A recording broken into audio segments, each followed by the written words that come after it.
Now, a remarkable story on the way. Let me just transport you to a specific day in Sarah Jarman's West Oxfordshire home. That's the doorbell, by the way. There goes the front door. Now, Sarah goes to answer the door.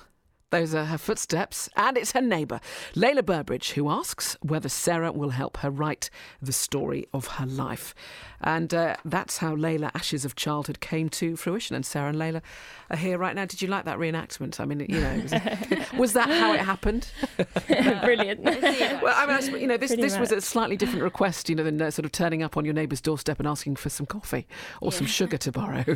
Entirely different. But you were friends at that point, weren't you? We were, yes. I think Lela and I had known each other probably about 3 years, bonded over babies, and Lela lived opposite, so we knew each other really well. We had children the same age, Lela just approached me. It was actually at my birthday party and said, "Look, I've got this story of my childhood, and I'd love you to write it." And at the time, I just thought, oh, it's a lovely compliment to my writing. She likes my style.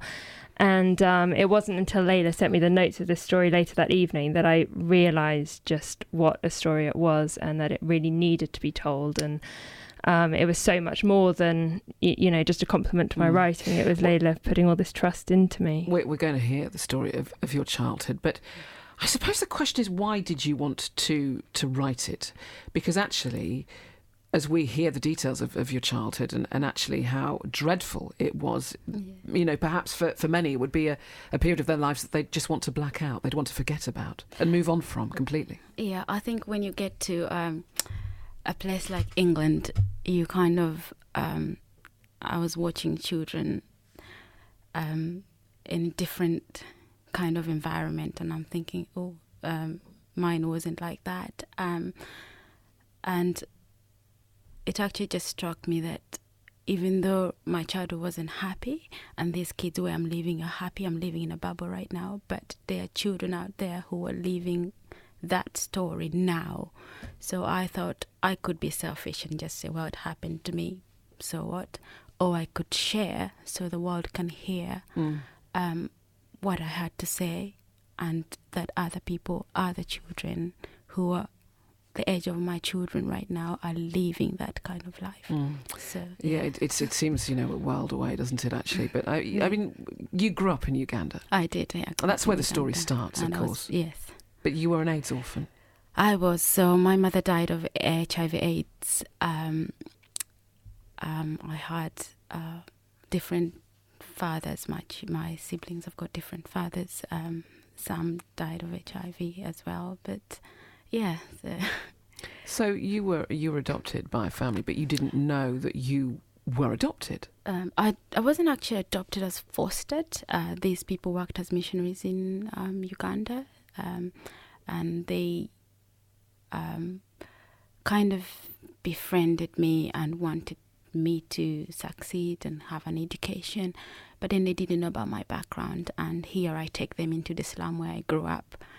And I think it just broke their heart, because even though they have lived in Africa for a few years, I don't think they had seen people live like that, in sewage just running openly. And tell me about that slum. What are your memories of being a child there? I think I remember I was a very happy child because I didn't know any different. But it was, when having children right now, I think of them being somewhere where it's safe, clean environment. But then I think about myself back then, and I'm living in this place where sewage, open human waste is just flowing just by the front door, living in a small shack, a small tinned roof, one roof house, and it's just, yeah.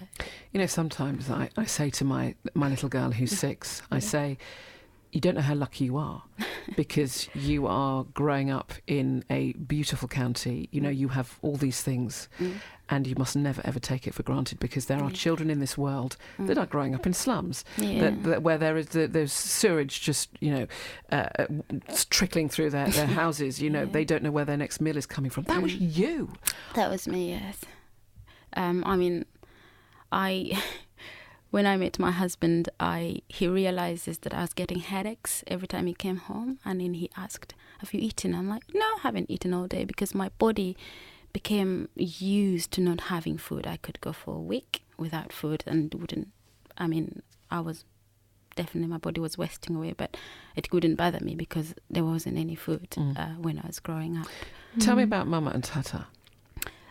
So when you read in the book, you have the first Mama who I later found out she's not my mother, and she never used to feed me. She used to make me do all the hard work. And she made you feel like you weren't worthy of everything because you couldn't understand why you weren't wearing the same uniform, the same clothes as your siblings. Yes.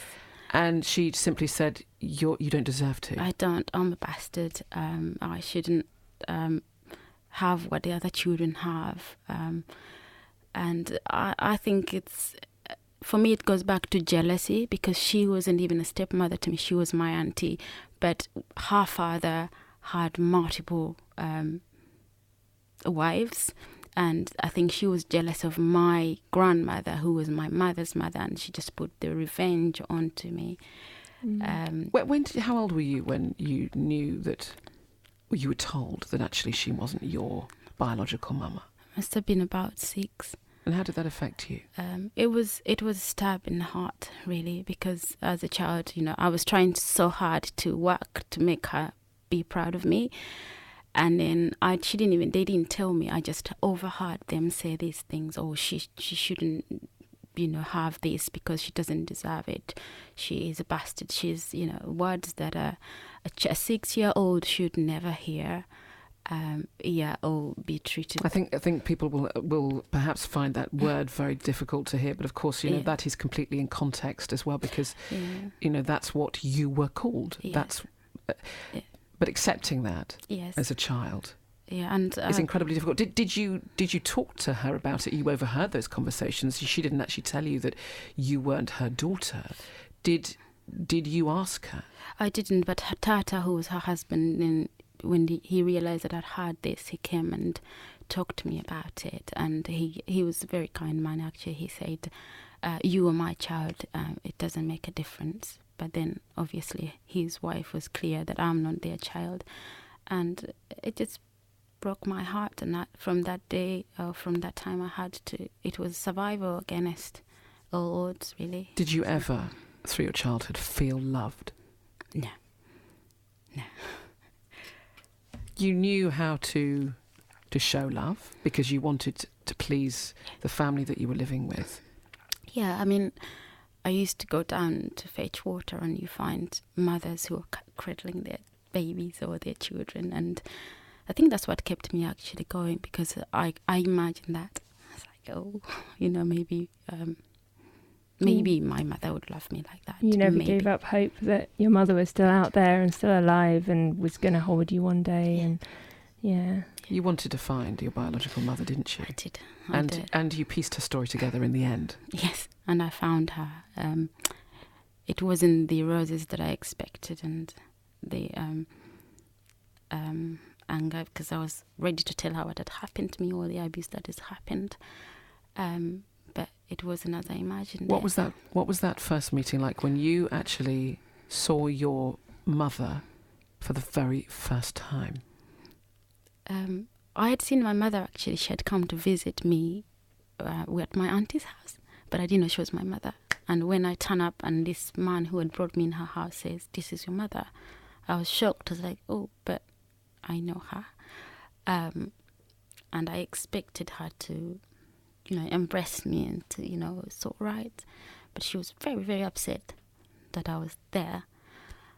I think she was trying to hide me away, which I later find that it was for the best, because she was, trying to survive herself.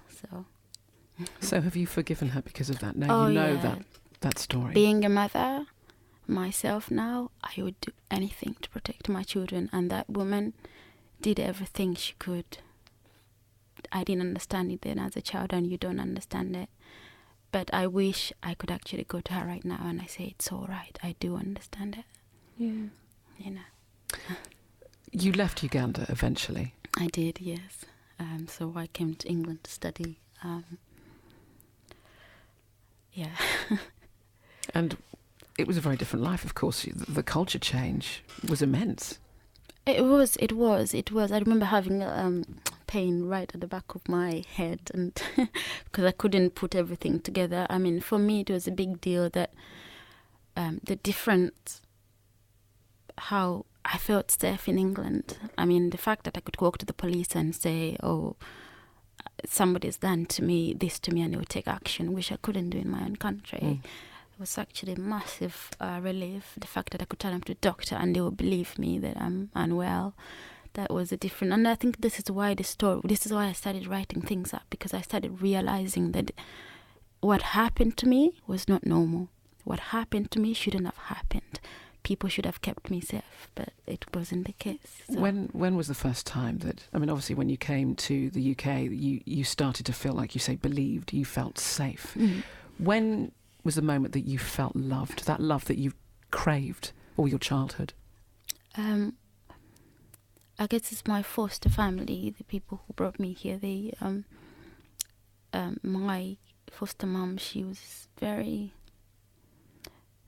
not a very forceful person. She always gave me time to talk about things. She always, I remember this, if she's listening actually, I remember this one time that I come in from college and she's dancing in the kitchen, and I think that is the love that a child should experience. I mean, I was a teenager, but I kind of felt 6 years old then. I'm like, this is what I should do with my mother. Yeah, so I think it's those little moments that I had with different people in England that I felt loved, really.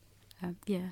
Sarah, this is an incredible story, it's isn't it? Incredible. No wonder, you wanted to write this, but I suppose, as it unfolded, then you realised the enormity of it. Really, yes. This story. I mean, I think initially when Lela gave me the notes, I couldn't even read them all the way through. I mean, it's heartbreaking to hear. It's heartbreaking, and there's moments within the book which really take your breath away, and you think, no one, childhood or not, adults should go through this. And writing the book, I couldn't get to the end of the notes. I had to do it bit by bit and do chapter by chapter and just work through it. And there were periods of time where I had to not write anything for a couple of weeks, finish a chapter and then just close the laptop and just walk away, because it was just so...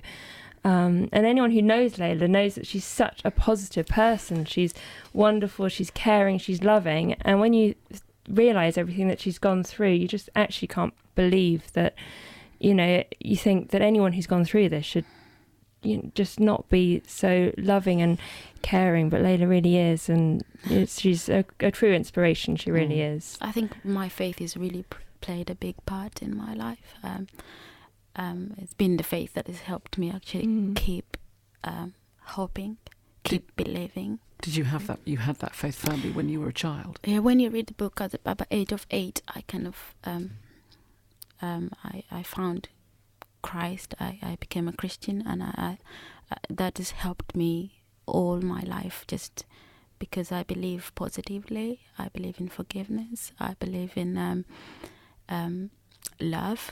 I believe in being positive. I believe that what we reflect, what people see of us, is what they give back to us. If I plant negativity, I mean, I had a choice, either to be bitter about it, seek revenge all my life, or to free myself and forgive and be happy. I mean, that doesn't mean that everything is wrapped away. What happened to me as a child still lives with me every single minute of the day. But it's my choice to be hopeful. It's my choice to be faithful. It's my choice to love people. And I think that's what keeps me going all the time. And I suppose whatever experiences that we have been through, that informs the people that we become. Absolutely. Absolutely. This is a wonderful book, and it's got every single ingredient for a film, Sarah. It does. It really does. And there's so much more to come. I mean, this book's just a start. We've said that we're going to do a sequel, because this book only takes us to adolescence. There's just so much material that it was physically impossible to fit it into one book. So we've had to split it into two. It just goes on. I mean, it's an incredible story, and something that, you know, we felt really did need to be told. And it's not just about getting Lela's story out, it's also giving hope to people who are living through that, because there are so many children in Africa and Asia that are still living it. And it's just to give them hope, and it's to bring awareness that this is still happening. And it's not something that's died out, but it is. I think it's. I mean, living in the Cotswolds, we live in a bubble. Basically, it's one of the most beautiful places I've been to, and what a juxtaposition from your childhood, Lela. Yeah, I always say that God has a funny sense of humor. I mean, you couldn't contrast it any better. But I think I could be comfortable and just live my life, but I can't. I refuse to be comfortable, because I know that millions of young people, millions of children are going through this. And actually, the charity that we are giving money to from the book helped me. Well, that would be in a sequel, all that, but they helped me a little bit, which was great. But also, because they are local to us, I wanted Sarah to see the impact that the book can have, the money from the book can have to help other people. Because well and good for me, I'm married and happy and living in a beautiful place, having it all, but there people where I come from and in other parts of the world living in poverty. Have you gone back? Have you been back? Do you want to go back? I would love to take my family one day.